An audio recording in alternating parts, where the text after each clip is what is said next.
मेरे साथ आधे मुसलमान जेडीएस पार्टी छोड़ दिए। जो उसी में रह गए उन मुसलमानों को जेडीएस पार्टी के लीडरान कहीं का भी नहीं समझते, उन्हें किसी किस्म की अहमियत नहीं दे रहे हैं। अब सिर्फ एक दिन या 2 दिन पहले से, चूंकि ये तीनों बाई इलेक्शंस आए हैं, चंद मुसलमान जिन्हें साइड लाइन करके छोड़ दिया था उनको ले जाकर सामने ले आके मुसलमानों को बहलाने के लिए, फुसलाने के लिए, उनसे काम लेने के लिए उन्हें सामने लाया जा रहा है। चन्नपटन असेंबली हलके के ज़िमनी इंतखाबात, जेडीएस पार्टी के चंद मुस्लिम नुमाइंदे इंतशार फैलाने की कोशिश कर रहे हैं, मुसलमानों को गुमराह करने की कोशिश कर रहे हैं, मुसलमानों को लालच देने की कोशिश कर रहे हैं। लिहाजा मुसलमान जेडीएस की चालों से होशियार रहें, जेडीएस के लीडरों के बहकावे में न आएं। बेंगलुरु में सैयद शफीउल्लाह का बयान। चन्नपटन, शिगामी और संडूर के ज़िमनी इंतखाबात के सिलसिले में गुफ्तगू करते हुए सैयद शफीउल्लाह ने कहा कि मुल्क और मिल्लत के मौजूदा हालात के पेश नज़र ये इंतखाबात काफ़ी अहम हैं। लिहाजा इन हलकों में मुसलमान सोच समझकर इत्तेहाद के साथ अपने वोटों का इस्तेमाल करें। जेडीएस पार्टी छोड़कर कांग्रेस में शामिल होने वाले सैयद शफीउल्लाह ने कहा कि बीजेपी हो या जेडीएस, मुसलमानों को रागिब करने के लिए तरह तरह के हथकंडे इस्तेमाल करेंगे, लेकिन मुसलमान पूरी होशियारी के साथ कांग्रेस पार्टी के हक में वोट देते हुए फिरका परस्त ताकतों, मुस्लिम मुखालिफ ताकतों को शिकस्त दें। अपने अपने हलकों में सेकुलर अवाम के साथ मिलकर वोटों का सही इस्तेमाल करें, वोटों को तकसीम होने न दें, वोटों को ज़ाया होने न दें। सैयद शफीउल्लाह की मुसलमानों से अपील। Janubi Hind news report. By elections हो रहे हैं, ज़िमनी इंतखाबात हो रहे हैं, इस सिलसिले में आपकी क्या राय है? देखिए, जैसा कि सारी आवाम जानती है, पिछले असेंबली इलेक्शन में सारे मुसलमानों ने पूरी कोशिश की कि इस्लाम मुखालिफ और मुसलमानों की मुखालिफत करने वाली क़ुव्वतों को हराया जाए, और अल्लाह के फजल से कामयाबी भी हुई। तकरीबन सारी अंजुमनें, सारी इदारे, सारी जमातों ने मिलकर काम किया। अल्लाह के फजल से उसका नतीजा भी बहुत अच्छा निकला। इसी तरह एक मरतबा फिर पार्लियामेंट्री इलेक्शन में, उसमें भी सारे मुसलमानों ने अपने हमारे हिंदुस्तान में खुसूसन ज़ात पात की सियासत करने वाले और मजहबों के दरमियान दुश्मनी को उभारने वाले और बोने वाले, दुश्मनी की बुनियाद डालने वाली पार्टियों को दूर रखने के लिए सेक्युलर पार्टियों की तरफदारी की, जिसका वो नतीजा बहुत अच्छा निकला। अल्लाह का करम है, तकरीबन 9 सेक्युलर पार्टी कांग्रेस से जीत कर आए। अब जो है 3 जगह बाई इलेक्शन होने वाले हैं, एक चन्नपटन में, एक संडूर में और एक शिगांव में। ये देखने में आ रहा है कि 2 ही मेजर पार्टियां हैं असल में, कांग्रेस है और बीजेपी है। बीजेपी खुल्लम खुल्ला बीजेपी की तरफ से मुसलमानों के खिलाफ और इस्लाम के खिलाफ दुश्मनी, नफरत के बीज बोए जा रहे हैं।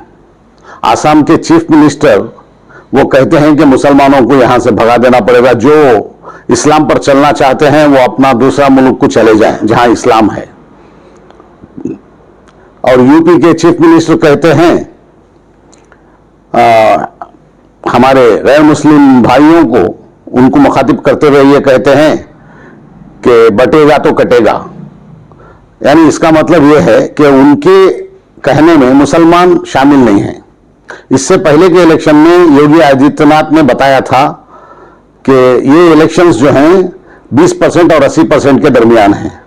ये भी इशारा वही है कि मुसलमानों को ये अलहदा करके गैर मुस्लिमों में मुसलमानों के खिलाफ नफरत फैलाना चाहते हैं। अब मामला यहां तक चला गया है कि कर्नाटक के एमपी, एमएलए और दीगर वो सोशल एक्टिविस्ट सब मिलकर इस्लाम के खिलाफ आवाज बुलंद कर रहे हैं और वक्फ बोर्ड की जो जायदादें हैं उसको हथियाने के लिए सब मिलकर वो बीजापुर में झूठी अफवाह फैलाकर गैर मुस्लिमों में मुसलमानों के खिलाफ नफरत फैलाने का पूरा काम कर रहे हैं। वो सब कुछ इसलिए कर रहे हैं ताकि वो बाई इलेक्शन में बीजेपी जीत सके। अब बीजेपी को साथ देने वाली पार्टी जेडीएस सेक्युलर, नाम सेक्युलर है, और जेडीएस के हमारे कुमार स्वामी कहते हैं कि सेक्युलर का मतलब ही मुझे नहीं मालूम। उन्होंने साफ साफ खुल्लम खुल्ला कहा है, और यह भी कहा है कि चन्नपटन के लोगों ने मुझे इसलिए जिताया कि उनके पास दूसरा कैंडिडेट नहीं था, वो मजबूर थे मुझे जिताने के लिए। इसका मतलब यह हुआ कि उन्होंने हर मुसलमान वोटर को बेइज्जती की, उसके साथ गलत रवैया अपनाया उन्होंने, और वोट की कोई अहमियत भी वो नहीं समझते। लिहाजा दूसरा ये है कि कई मर्तबा हमारे श्री कुमार स्वामी ने साफ साफ कहा है कि जेडीएस सेक्युलर बीजेपी की फैमिली है।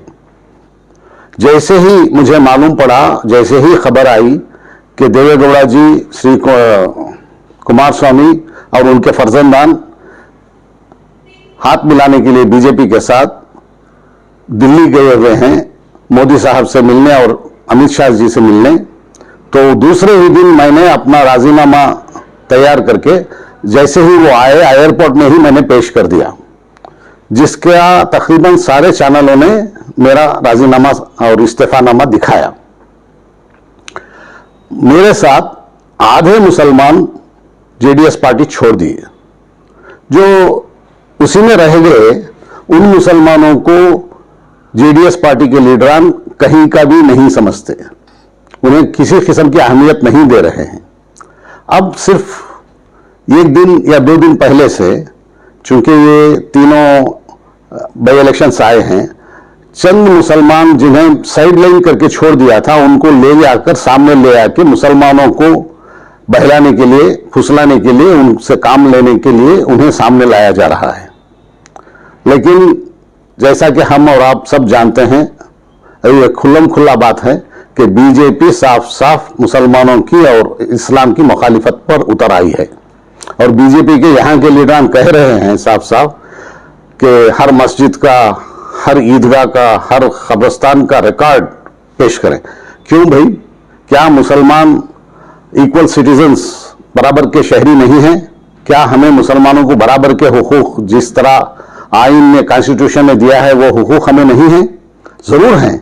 ये उन हुकूक को बालाए ताक रखते हुए हमारे साथ अलहदा तरीके से पेश आने का ख्याल करते हैं। लिहाजा हमें चाहिए कि हर हालत में इस कौम दुश्मन अनासिर को और गोडसे की पूजा करने वाली पार्टी को और हिंदू मुस्लिम नफरत के बीज बोने वाली पार्टी को आने से रोकें। इसके लिए हमें जरूरी है कि हर हालत में जो कांग्रेस सेक्युलर पार्टी के कैंडिडेट्स हैं उन्हें जिताने की पूरी कोशिश करें, और सब मिलकर करें, एक वोट भी जाया ना करें, और एक वोट भी दूसरे कैंडिडेट्स को जाने ना पाए। ये हमारा सारे मुसलमानों का रवैया होना चाहिए। और मैं कई इदारों में, अंजुमनों में जिम्मेदार हूं, पूरी जिम्मेदारी के साथ कहता हूं कि अगर हम लोगों ने इन देश दुश्मन ताकतों को और हिंदू मुस्लिम नफरत बोने वाली पार्टियों को अगर गफलत बरत के दे दिया हमारा वोट, या उन्हें सपोर्ट करने वाली पार्टी को अगर हमने दे दिया वोट, तो ये हमारे खिलाफ हमें भोंकने का खंजर बन के आएगा।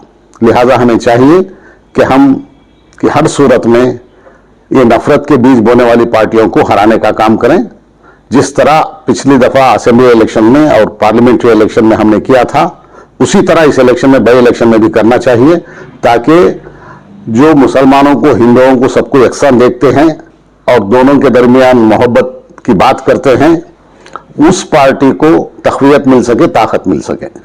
शुक्रिया। चन्नपट्टन की अगर मैं बात करूं तो वहां पर माइनॉरिटी जो तबका है जी, वो जेडीएस के साथ भी नजर आ रहा है, तो क्या कह रहे हैं आप? नहीं, जहां तक मुझे इत्तला है कि चन्नपट्टन में जेडीएस के साथ कोई भी मुसलमान नहीं है, क्योंकि पिछली दफा जेडीएस के साथ भी है। ये आपका असेसमेंट है, मेरा असेसमेंट ये है कि नहीं, अब जैसा कि आपने बताया कि चंद मुस्लिम लीडर्स को जेडीएस सामने ला रही है या जो मुस्लिम नुमाइंदों को सामने पेश करते हुए मुसलमानों के वोट हासिल करने की ये मुसलमान में भी कोशिशें हो रही हैं। ये इसलिए हो रहा है कि मुसलमानों को धोखा दिया जाए, बहलाया फुसलाया जाए, और मुसलमान धोखे में आने वाले नहीं। क्योंकि पिछली दफा कुमार स्वामी ने जो कहा है कि मुसलमानों ने मजबूरन मुझे वोट डाला वरना उनके किसी कैंडिडेट को डालते, ये सब लोगों के दिमाग में सीरियस संजीदा तौर पर गया है और सब लोगों ने लिया है। मुझे पूरी उम्मीद है कि कोई भी आदमी, हमारे चंद लीडरान जो जेडीएस के हैं, वो मजबूरन सामने आ रहे हैं ताकि कुमार स्वामी को और देवेगौड़ा को भी वो अपनी पार्टी में कुछ काम करते हुए नजर आए, इसलिए वो आए हैं। वरना उन्हें भी मालूम है कि इस पार्टी को लाने से बीजेपी ही को कुव्वत मिलेगी जो हमारे लिए नुकसान का बाइस बनेगी। तो आखिर में चंदपट्टन के वोटर्स के लिए आपकी क्या अपील है?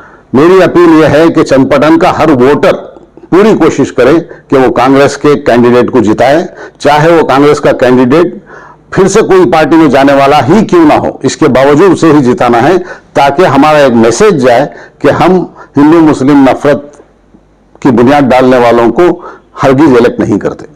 जो कांग्रेस के मौजूदा कैंडिडेट हैं वो पहले बीजेपी में रहे जी, फिर अब कांग्रेस में आए, फिर हो सकता है आगे और भी पार्टियां बदलते रहेंगे, तो कैसे भरोसा रख सकते हैं? देखिए, वो एक कैंडिडेट की बात नहीं है, सारे हिंदुस्तान में तकरीबन सारे कैंडिडेट्स, वो आप बॉम्बे में ले लें या हिमाचल प्रदेश में लें या मध्य प्रदेश में या यूपी में, सब जगह जो कैंडिडेट्स हैं कुछ वक्त एक पार्टी में रहते हैं, फिर दूसरी पार्टी अगर हुकूमत बनाती है तो उसमें शिफ्ट होते हैं, ये सब कुछ होता है। इसलिए बेहतर है कि चंदपट्टन के लोग अब जो कैंडिडेट कांग्रेस से आए हैं उनसे बैठकर बातचीत करके कुछ उनसे कमिट करवाएं ताकि वो ना जाएं। इसके बावजूद हमें चाहिए कि हम कांग्रेस कैंडिडेट ही को जिताएं।